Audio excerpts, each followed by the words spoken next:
어떤 아버지와 아들과 대화하는 내용입니다. 아들이 집에서 빈둥빈둥거리니까 속상한 아버지가 아들에게 이렇게 말합니다. 학교가 끝나면 밖에 싸돌아다니지 말고 빨리 집에 와가지고 숙제 좀 해라. 야, 너 네 형 좀 봐라. 네 형은 안 그러는데 너 왜 그러냐? 너 아빠 말 듣고 있어? 듣고 있어. 그럼 말해봐. 그러니까 아들이 이렇게 말합니다. 말. 좀 따라해봐. 그러니까 따라해봐. 이렇게 말합니다. 아빠가 속 터지죠. 자, 이렇게 말하는 이 내용을 보면서 많이 어디서 본 것 같지 않습니까? 이게 어디서 나온 내용이냐 그러니까 주전 BC 1700년 전 수메르 문명 에세이에 나오는 지금으로부터 3700년 전에 에세이에 기록돼 가지고 지금까지 사람들에게 읽혀지는 내용입니다. 그때도 이렇게 말했다고요. 요즘 젊은 것들이 싸가지 없다. 그때 쓰였던 것이 지금도 똑같은 말을 하거든요. 부모 자식 간에 이런 갈등이 있다라는 거예요. 제가 이게 3700년 전에 쓰여졌다고 생각이 안 들어요. 그때도 똑같이 야 따라해봐. 말해봐. 말. 따라해봐. 따라해봐. 그러고 있다고요. 아버지가 꼰대 같으니까 대드는 거죠. 왜 부모와 자식 간에 이런 무례히 행하는 일이 일어날까요? 왜 사람과 사람 간에 이 무례히 행하는 일이 터질까요? 그거는 다른 게 아닙니다. 우리가 타락하고 죄를 짓고 난 뒤에 우리 안에 들어있는 육체의 생각들이 무례히 행하게 하는 겁니다. 성경은 이렇게 말하죠. 사랑은 무례히 행치 아니하고 왜 무례히 행치 않느냐 그러면 사랑 안에서 행동하지 않기 때문에 그렇습니다. 하나님의 사랑으로 행동하면 무례히 행하지 않습니다. 또 왜 우리가 무례히 행합니까? 가인과 아벨이 어떻게 했습니까? 동생한테 이야기하고는 죽여버리잖아요. 왜 그래요? 비교의식, 이기심, 시기심 이런 것들이 그런 일을 벌이게 만드는 거 아닙니까? 아니, 아벨이 뭘 잘못했는데요? 잘못한 거 없어요. 하나님께서 아벨의 제사만 받으니까 열받으니까 죽인 거거든요. 무례히 행하잖아요. 우리가 또 무례히 행하는 이유는 교만하기 때문에 그래요. 자기 위치를 망각하고 자기가 교만해져서 다른 사람을 얕잡아 보기 시작하니까 함부로 말하는 거 아니겠습니까? 왜 상대방에게 함부로 말해요? 내가 교만하기 때문에 그런 겁니다. 그리고 다시 말해서 무례히 행하는 이유는 뭐냐 하니까 타락한 본성이라는 거예요. 이 타락한 본성이 끝나야 무례히 행하는 것도 끝나는 겁니다. 하나님의 사랑이 내 안에 있어야 그 사랑을 행해야 무례히 행하는 것이 끝나는 겁니다. 자, 성경 우리 한번 보겠습니다. 에베소서 6장입니다. 6장 넘어갈게요. 6장 4절입니다. 6장 4절. 네, 한번 읽어볼까요? 또 아비들아 너희 자녀를 노엽게 하지 말고 오직 주의 교훈과 훈계로 양육하라. 아멘. 아비들아 너희 자녀를 노엽게 하지 말라 그러잖아요.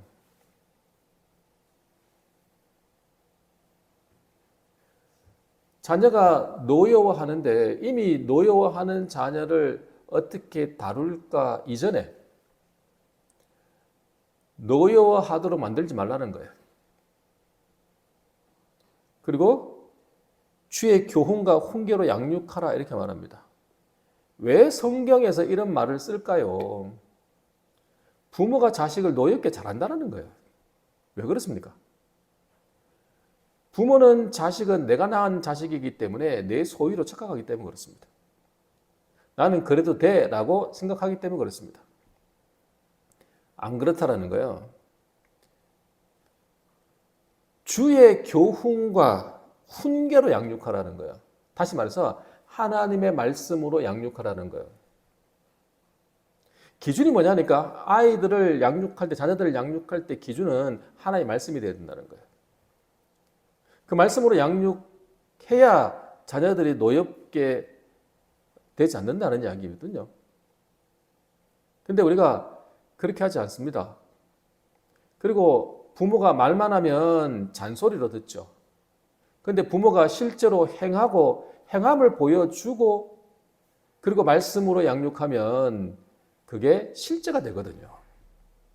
그게 본보기가 돼서 따라오거든요. 근데 우리는 말은 잘하는데 실제로 행동이 나가지 않으니까 영향을 주지 못하는 겁니다.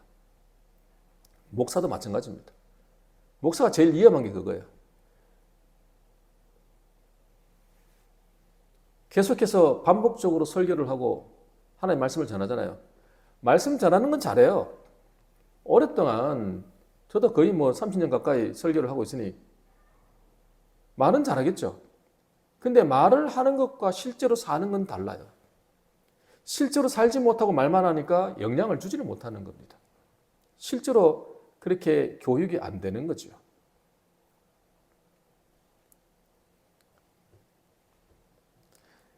에베소서 5장 22절에 이런 말씀이 있습니다. 아내들에게 하는 말입니다. 남편에게 어떻게 하라? 복종하라 이렇게 말합니다. 근데 그 바로 앞절에 5장 21절에 뭐라고 나옵니까? 피차 복종하라. 우린 그리스도 안에서 피차 복종하는 거예요. 지금 우리는 어떻게 생각하냐니까 아내는 남편에게 복종해야 된다. 그러니까 남편은 아내들에게 당신 나한테 복종해야 돼? 이렇게 요구하지만 그 전에 먼저 말씀하고 있잖아요. 서로 복종하라고. 다시 말해서 아내는 남편에게 순종함으로 복종하지만 남편은 아내를 사랑함으로 복종해야 된다는 거예요. 자녀가 부모에게 순종함으로 복종하지만 부모는 자녀에게 주의 말씀으로 양육하면서 복종해야 된다는 거예요. 사실은 부모도 자식에게 복종해야 되는 사실을 잊어버리는 겁니다. 당연히 자식만 부모에게 복종하는 거지 부모는 자식에게 복종하는 게 아니야 라고 생각하는 거죠. 성경 그렇게 말하지 않아요. 피차 복종하라는 거예요.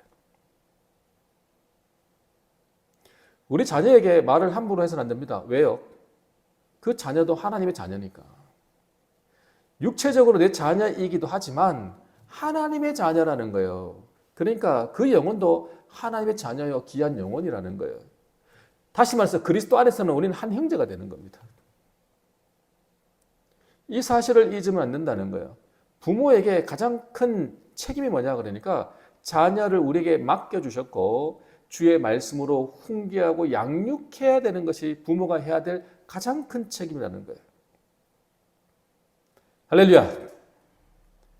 그렇다면 오늘 어린이 사랑 주일을 맞이해서 하나님께서 우리에게 어떻게 우리 자녀들을 가르쳐야 되며 무엇을 가르쳐야 되는지 우리 같이 우리 시간에 알아보기를 원합니다. 첫 번째입니다. 사랑받는 하나님의 자녀임을 가르쳐야 합니다. 한번 따라합시다. 사랑받는 하나님 자녀임을 가르쳐야 합니다.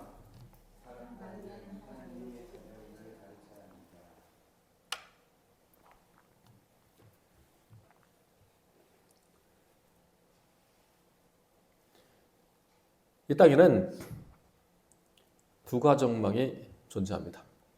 하나님의 가족인가 아니면 사탄의 가족인가. 우리는 태어날 때부터 사탄의 가족으로 태어납니다. 그러나 하나님의 가족이 되기 위해서 분명히 고쳐야 될 게 있습니다. 우리는 엄마 뱃속에서 태어나면서부터 모든 사람들은 다 사탄의 가족입니다. 하나님 가족이 아닙니다. 왜 그러냐니까 죄 가운데 태어났기 때문에 그렇습니다. 그러면 어떻게 하나님의 가족이 되냐는 거예요.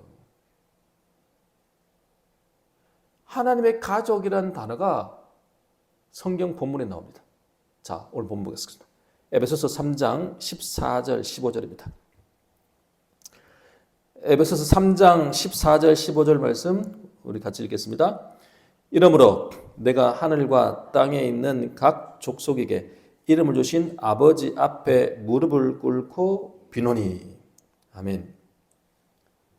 내가 하늘과 땅에 있는 각 족속에게, 여기서 족속이라는 단어가 뭐냐니까, 파트리라는 단어는 한 조상으로부터 나온 가문이나 가족을 말하는 겁니다.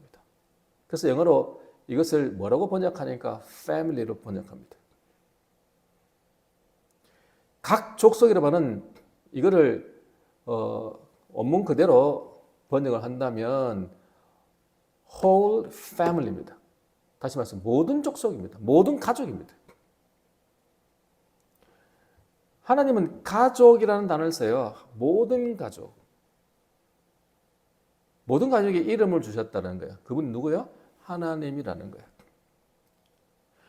하나님의 가족이라는 겁니다. 우리는. 하나님의 가족인 우리들이 하나님 앞에 기도를 하고 비는 장면이 바울이 오늘 본문 내용입니다. 기도를 하고 있습니다. 우리는 하나님의 패밀리입니다. 분명히 우리는 사단의 패밀리냐 아니면 하나님의 패밀리냐 어디에 속해 있느냐라는 거거든요. 그리고 우리는 타고날 때부터, 우리는 육체 생명을 타고날 때부터 우리는 사단의 가족으로 태어났다고요. 그러면 이제 하나님의 가족으로 이제 턴해야 되는데 어떻게 턴이 되냐고요. 반드시 거쳐야 되는 게 뭐냐니까 죽고 부활해야 된다는 거예요. 첫 번째 태어난 생명은 무조건 다 사단의 가족이라는 거예요. 그러면 두 번째 태어나는 생명이 하나님의 가족으로 바뀌는 과정이거든요. 이걸 성경에서는 뭐라고 그러냐니까 거듭난다 이렇게 말하는 거예요. 거듭난다는 뜻은 위로부터 난다는 거예요. 하나님의 생명이 부어져서 옛사람은 죽고 주님과 함께 부활하여 새로운 피조물이 되는 것, 새 사람이 되는 것, 이것이 뭐라고요? 이게 바로 하나님의 가족이 되는 방법이라는 거예요. 그래서 거듭나지 않으면 안 된다.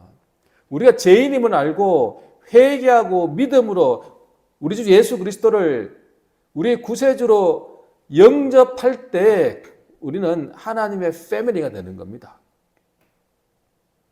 하나님의 가족이 되는 거예요. 그래서 부모가 자식에게 제일 먼저 뭘 가르쳐야 되냐 그러면 너는 내 아들이야, 내 자녀야, 이것만 가르치는 게 아니라 반드시 가르쳐야 되는 것이 너는 하나님의 자녀야 라는 걸 가르쳐야 된다는 거예요. 어릴 때부터 이걸 가르치지 않으면 아이들이 커서 이게 쉽게 받아들이지 않는 거예요. 부모가 해야 될 가장 큰 책임이 뭐냐니까 부모가 자식을 제대로 가르치지 못해도 이것만 분명히 가르쳤다면 부모의 역할은 상당히 한 겁니다. 그게 바로 너는 하나님의 자녀야 라는 거예요. 그냥 지식으로만 깨닫는 게 아니라 실제로 깨닫는 겁니다. 그럼 어떻게 그 자녀들에게 이거를 깨닫게 할 수 있냐고요? 이거는요, 부모가 자식에게 이렇게 말하죠. 야, 하나님이 우리 아버지야. 이거를 그냥 이론으로 가르치고 하나님은 살아계셔. 하나님 우리 아버지 된 걸 어떻게 한 줄 알아? 엄마가 기도했거든. 근데 여기 아파가지고 기도했는데 하나님이 사랑하는 내 딸아. 그러고는 탁 취해 주셨어. 엄마 그거 진짜야? 엄마 어디가 아팠는데? 엄마 이렇게 여기 혹이 이렇게 났었거든. 그래서 엄마가 아빠한테 기도했거든. 하나님 아버지에게 기도했거든. 하나님 아버지 이거 고쳐주세요. 그러니까 하나님이 오늘 딱 고쳐졌다. 와 신기하네. 그래. 하나님 아버지가 맞는가 봐. 이렇게 깨닫게 되고 이렇게 받아들이는 것은 어느 정도 효과가 있습니다. 그렇지만 그게 그 아이의 실제가 되지는 못합니다. 정말 그 아이에게 하나님이 아버지가 되시고 그 아이가 정말 하나님을 아버지라고 부를 수 있는 것은 반드시 하나님의 말씀이 그에게 들려서 그 말씀이 그에게 생명이 되고 영이 돼서 그 아이가 하나님을 아버지라고 불러야 된다는 거예요. 반드시 말씀으로 가르쳐야 되고요. 그 말씀이 그에게 거듭남의 역사가 일어나야 된다는 거예요. 그래야 실제로 그 아이가 하나님을 아버지라고 부르지 그냥 배워서 되는 게 아니라는 거예요. 믿음은 들으면서 나오고 들으면 그리스도의 말씀으로 나누리라. 그 그리스도의 말씀은 로고스가 아니라 레마입니다. 다시 말해서 말씀이신 하나님이 하시는 말씀. 그 말씀이 그에게 들려야 그것이 영이 되고 생명이 되는 거예요. 그러면 하나님을 아버지라고 부르게 되는 거죠.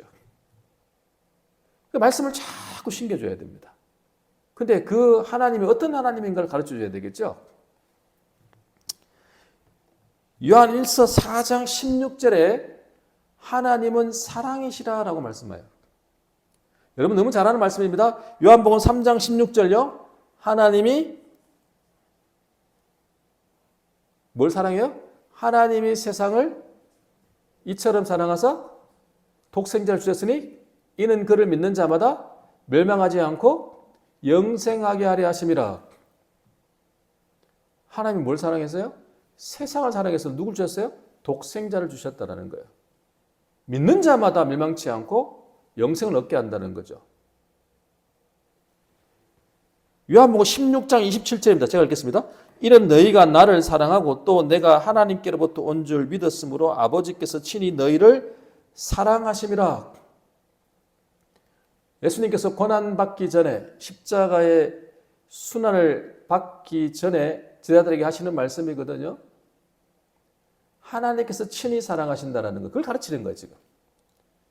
그리고 32절입니다. 16장 32절 요한복음. 보라 너희가 다 각각 제 곳으로 흩어지고 나를 혼자 둘 때가 오나니 벌써 왔도다. 그러나 내가 혼자 있는 것이 아니라 아버지께서 나와 함께 계시느니라.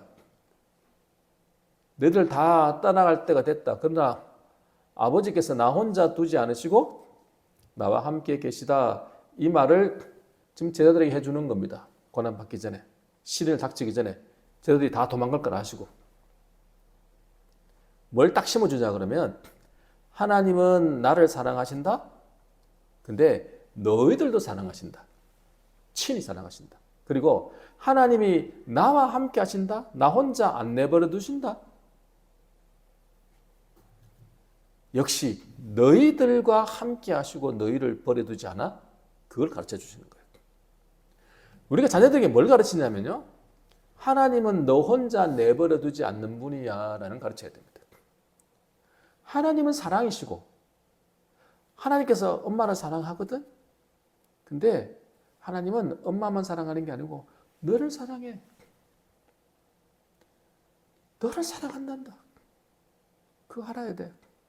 네가 어렵고 힘들 때 있지? 하나님은 절대 너 혼자 그 힘들고 어려울 때 너 혼자 내버려 두고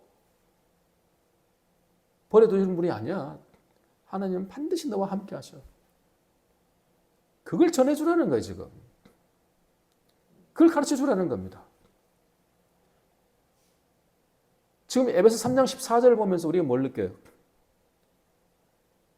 하나님의 패밀리, 하나님의 가족이라는 단어를 보면서 굉장히 멀리 느껴지고 굉장히 차갑고 냉정하게 느껴집니까? 엄격한 하나님이 느껴집니까? 벌써 이 패밀리라는 단어 속에 우리는 어떤 느낌이 있냐니까 아 가깝다, 따뜻하다, 나에게 사랑을 베푸시는 분이구나 이렇게 느껴지잖아요. 그게 느껴져야 된다는 겁니다. 좋은 부모는요 자녀에게 뭘 가르치냐니까 사랑을 가르치는 겁니다. 그런다고 잘못된 것을 그냥 내버려 두고 방치하는 이야기는 아닙니다. 죄인은 오염이 있어가지고 오염되기가 쉬워서요. 부모가 잘못된 행동을 하잖아요. 함부로 말하잖아요. 그러면 자녀들은 금방 배웁니다. 그래서 부모는 자녀에게 함부로 말하는 거 아닙니다. 감정적으로 말하는 거 아닙니다. 감정적으로 말한다는 이야기는 이것은 하나님의 사랑 안에서 나오는 게 아니라 나의 죄된 본성에서 나오는 거거든요. 그러면 아이들은요 그걸 금방 배웁니다. 금방 오염돼 버립니다. 그런다고 무조건 옹냐옹냐하라는 이야기가 아닙니다. 내 감정에서 나오는 옹냐옹냐도 자녀들을 금방 죄로 물들게 만듭니다. 그래서 우리는 항상 자녀들을 대할 때 어떻게 대하냐 그러면 하나님의 말씀을 말하는 것처럼 말해야 되는 것입니다. 자녀들을 양육할 때, 자녀들에게 말할 때 항상 기도하는 마음으로 말해야 됩니다. 그는 자녀들에게만만이 아닙니다. 부부간에도 똑같습니다. 우리가 함부로 말하는 이유는, 무례히 행하는 이유는 내 본성 안에서 말을 하기 때문에 그렇습니다. 내가 하나님 안에서 말을 하고 하나님의 사랑 안에서 말을 한다면, 하나님의 말씀을 말하는 것처럼 말한다면 무례히 행하지 않습니다. 그래야 아이들이 뭘 배우냐니까 하나님의 사랑을, 부모의 사랑으로부터 하나님의 사랑을 배우는 겁니다. 자녀뿐이 아닙니다. 부부간에도 마찬가지고, 형제간에도 마찬가지고, 직장 안에서도 마찬가지고요, 다른 이웃과도 마찬가지입니다. 우리의 말 한마디 한마디가 하나님의 사랑 안에서 하고 있다면, 그러면 이걸 통해서 하나님이 전해지는 겁니다. 그것이 전도고, 그것이 그리스도를 사는 겁니다. 모든 이 땅의 아버지는 하나님을 닮아가야 됩니다. 그리고 그 사랑으로 자녀들을 양육해야 되는 사실을 기억하시기를 간절히 축원합니다. 마지막 두 번째입니다. 염려하지 말고 기도하기를 가르쳐야 합니다. 한번 따라합시다. 염려하지 말고 기도하기를 가르쳐야 합니다.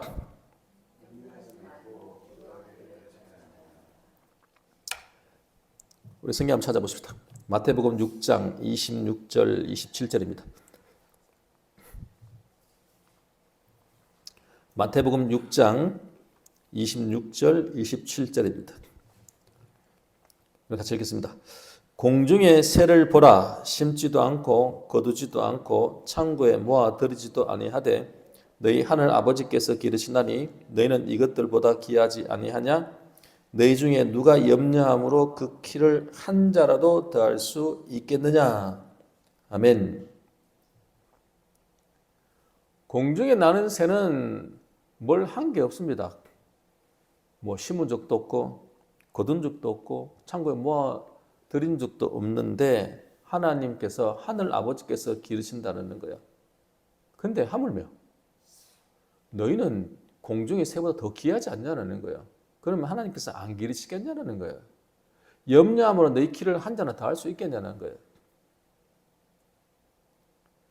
자, 31절 33절입니다. 6장 31절 33절 같이 읽겠습니다. 그러므로 염려하여 이르기를 무엇을 먹을까, 무엇을 마실까, 무엇을 입을까 하지 말라. 이는 다 이방인들이 구하는 것이라. 너희 하늘 아버지께서 이 모든 것이 너희에게 있어야 할 줄을 아시느니라. 그런즉 너희는 먼저 그의 나라와 그의 일을 구하라. 그리하면 이 모든 것을 너희에게 더하시리라. 아멘. 그러니까 뭘 먹을까, 마실까, 입을까 염려하지 마라.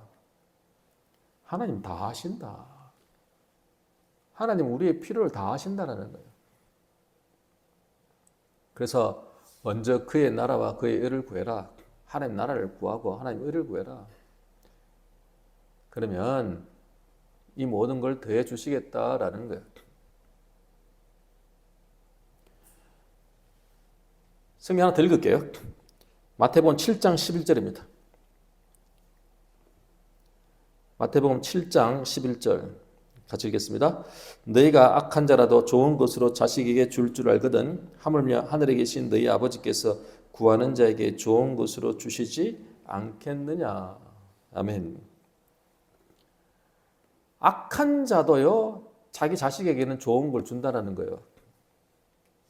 자식이 뭘 달라 그러면 그 좋은 거 준다는 거예요. 근데 하나님께서, 하나님 우리 아버지께서 우리가 구하는 것을 좋은 것으로 안 주겠냐는 거예요. 좋은 거 주신다는 거예요. 여러분, 좋은 게 뭡니까? 우리에게 좋은 게 뭡니까? 하나님 나에게 좋은 걸 주신대요. 석사님 지금 제일 좋은 게 뭐죠? 사람한테? 제일 좋은 건 뭐야?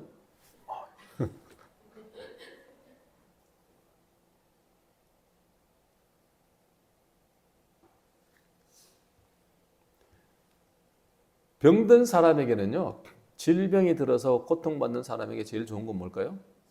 왜? 그 병 치료하는 겁니다. 너무너무 은혜가 받고 싶어. 은혜 받고 싶어서 은혜를 구하는 자에게 제일 좋은 게 뭘까요? 은혜 주시는 거죠. 사람과의 관계가 깨져가지고 너무 힘들어하는 자에게 하나님 좋은 걸 주세요. 그러면 그게 뭐죠? 그 관계가 회복되는 거 아니겠습니까? 좋은 거는요, 그 사람의 피로를 채워주는 겁니다. 그렇지 않아요? 하나님 우리의 피로를 다 아신다라는 거예요. 하나님 다 아시고 우리에게 주신다는 겁니다. 자녀들은 그걸 알아라는 거예요. 하나님을 믿으라는 거예요. 자, 하나만 더 읽을게요. 제가요. 베드로전서 5장 7절입니다. 너희 염려를 다 주께 맡기라. 이는 그가 너희를 돌보심이라. 너희 염려를 어떻게 하라? 다 주께 맡기라. 맡겨버리라는 거예요. 이는 그가 너희를 돌보심이라. 이유가 뭐냐? 이는 그가 너희를 돌보심이라. 여기서 돌보신다는 말은 관심을 갖고 관심을 두고 보호하신다는 얘기입니다. 관심 갖는다는 거죠.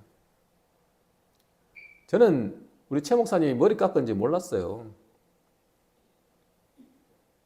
근데 황 목사님 알고 계시더라고요. 그래서 저는 우리 집사님들 새 옷 입고 왔는지 잘 몰라요. 새 옷을 입고 왔는지 헌 옷을 입고 왔는지 잘 모릅니다. 제 눈썰미가 없어요. 근데 우리 최 집사님이 전곡을 찔렀어요. 목사님 그건 눈썰미가 없는 게 아니고 뭐라고? 관심이 없는 거래. 딱 맞는 말씀이에요. 정답. 맞아요. 눈썰미가 없는 게 아니고 관심이 없는 거예요. 저는 여러분이 무슨 옷을 입고 있는지 관심이 없어서 그래요. 머리 깎았는지 안 깎았는지 관심이 없으니까요. 그러니까 관심이 없다 보니까 모르는 겁니다. 정확한 말은 눈썰미가 없는 게 아니라 관심이 없는 거라. 근데 지금 주님은 뭐라고요? 관심을 갖고 돌보신다는 이야기입니다. 그게 달라요. 우리와 주님과의 차이가 뭐냐면 우리는 관심을 별로 안 가집니다. 근데 하나님은 관심을 갖고 계신다는 거예요. 우리에게. 수많은 사람이 있지만 그 중에 나 한 명인데 하나님이 그렇게 많은 사람이 있는데 굳이 나 하나한테 관심을 갖고 계실까? 아니라는 거예요. 나 하나에게 관심을 갖고 계신다라는 거예요. 그래서 어떻게 하라? 염려를 어떻게 하라? 맡겨버리라는 거예요. 맡겨버리라는 거예요. 그냥 맡겨버리라는 거예요. 하나님이 책임진다라는 거예요. 걱정하지 말라는 거예요. 근데 우리가 두려워해요. 의심해요. 염려해요. 근심해요. 이유가 뭐예요? 하나님을 안 믿으니까 그래요. 우리 기도 왜 안 해요? 안 믿으니까. 살아계신 하나님을 안 믿으니까 그래요. 지금도 살아계신 하나님을 믿지 않으니까 그런 일이 벌어지는 거예요. 믿으면 달라지는 겁니다. 믿으면 염려를 맡겨버리고요. 주님께 기도하는 겁니다. 하나님 나에게 관심을 갖고 계신다 그러면 기도 왜 안 하겠어요? 하지요. 어떤 분 이렇게 말해요. 목사님, 기도할 힘도 없어요. 네, 그럴 수 있어요. 저도 그럴 때가 많으니까. 여러분 기도할 힘이 없으면요. 그냥 하나님을 찬양하십시오. 그러면 이렇게 말해요. 목사님 찬양할 힘도 없어요. 그러면요. 찬양할 힘도 없으면 그냥 찬양을 들으십시오. 듣다가 그냥 한 번씩 따라 하십시오. 힘이 좀 생기면. 따라 하다 보면 여러분의 입술이 바뀌는 겁니다. 감사가 되고요. 찬양이 되고요. 나중에 기도가 되는 겁니다. 기도할 힘이 없으면 어떻게 하라고요? 찬양하시라고요. 찬양할 힘도 없으면 어떻게 하라고요? 그냥 찬양 들으세요. 그냥. 그러다가 따라 하세요. 그러다 보면 여러분의 입술이 바뀐다는 거예요. 미국의 아이들은 태어나서 제일 먼저 배우는 단어가 mom입니다. 엄마죠. 그 다음 배우는 게 dad, daddy, 아빠죠. 그거나 우리 한국은 어때요? 제일 먼저 우리 아이들 배우는 게 뭐죠? 예, 뭐 배워요? 엄마 배워요? 맘마 배워요? 맘마 주세요. 맘마 많이 배우죠. 먹는 것부터 배우죠. 엄마, 그리고 아빠. 아빠는 좀 힘들어서 엄마부터 배우죠.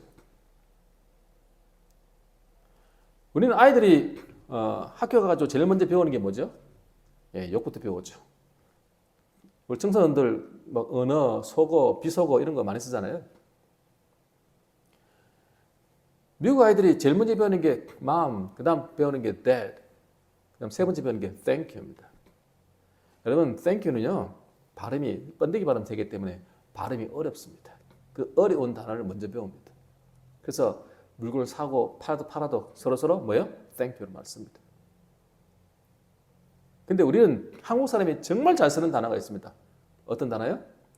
죽겠다. 배고파도 죽겠다. 배불러도 죽겠다. 슬퍼도 죽겠다. 아파도 죽겠다. 기뻐도 죽겠다. 좋아도 좋아 죽겠다. 아니 좋으면 좋지 좋은데 왜 죽어요? 배고플 때 죽겠다는 말은 이해가 되지만 배 부른데 왜 죽어요? 모든 말에 다 죽겠다는 말이 붙어 있어요. 그만큼 부정적이라는 거예요. 하나님의 생명이 들어와서 우리 생명이 자리 잡으면 뭐가 바뀌냐니까요. 생각이 바뀌고 말이 바뀌는 거예요. 감사가 나와야 되거든요. 부모는 자식에게 뭘 가르쳐야 되냐 그러면 염려를 하나님께 맡기고 기도하는 입술, 감사하는 입술, 찬양하는 입술, 부정적인 입술이 하나님 앞에 긍정적인 입술로 바꿔놓는 게 그게 제일 중요해요. 근데 그거를 엄마가 말로만 하면 뭐가 되죠? 잔소리가 돼요. 어떻게 가르치는 거예요? 엄마가 그렇게 사는 거지요. 아빠가 그렇게 사는 겁니다. 그리고 가르치면 그 아이들이 배우는 거 아니겠습니까? 그거 하라는 거예요. 자녀를 왜 부모에게 맡겨주시느냐? 우리에게 그거 하라고 맡기시는 겁니다. 부모가 기도하는 모습을 보여야 자녀도 기도하지요. 부모는 기도를 안 하고 너는 기도하라고 하면 기도를 배우겠습니까? 부모는 말씀을 보지 않는데 너 말씀하라고 말씀 배우겠습니까? 안 그렇다라는 거예요. 이것은 꼭 자녀에게만 해당되는 것이 아니라 우리가 먼저 된 자로서 우리가 해야 될 행동이라는 겁니다. 바울이요, 오늘 본문에서 하나님 아버지 앞에 무릎을 꿇고 비는데 네 가지 하시옵고라는 단어를 해요. 처음이 뭐냐 하니까 성령으로 속사람을 강건하게 해달라고 기도해요. 속사람. 다시 말해 우리 영이 강건하게 해달라고. 두 번째는 믿음으로 그리스도가 우리 안에 계시게 해달라고 기도해요. 세 번째, 그리스도의 사랑을 알아서 그 넓이와 길이와 높이와 깊이를 깨달아 알게 해달라고 기도해요. 마지막 네 번째가 하나님의 충만하신 모든 충만하심이 우리 안에 충만하게 하기를 기도해요. 그 기도가 우리가 자녀들에게 하는 기도가 되기를 간절히 축원합니다.